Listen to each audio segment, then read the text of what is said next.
Like and subscribe to my channel and click the bell icon to get new video updates.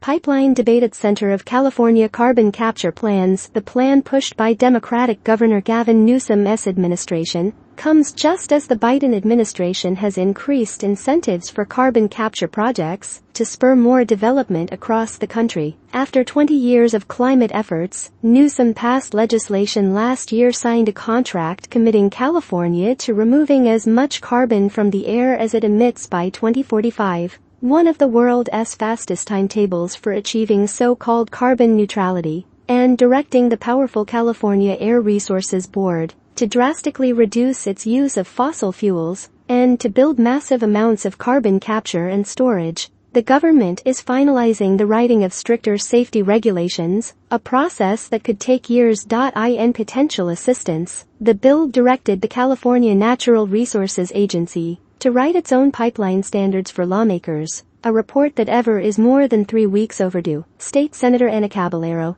who wrote the carbon capture legislation, said the state's goal will be to create a security framework that is even more robust than what the federal government will develop, but she downplayed any urgent need to push ahead with pipeline rules, saying smaller projects that don't require long-distance movement could begin in the meantime. The oil and gas company California Resources Corporation is developing a project there to generate hydrogen. The plan is to capture carbon from this hydrogen plant and the natural gas plant that powers it. The carbon dioxide would then be stored in an old oil field. It doesn't require a special pipeline permit as everything happens on site. 45 people were treated in a hospital, and several lost consciousness. There are thousands of miles of carbon dioxide pipelines operating across the country, and industry advocates are calling the event an anomaly. But the Mississippi rupture prompted federal regulators to consider tightening existing coal pipeline regulations. Emissions from the oil and gas industry are a major contributor to climate change, and in the past the industry has undermined solid evidence that greenhouse gases cause lasting disruption to the climate. Now, carbon capture, which hasn't proven to be a key climate solution,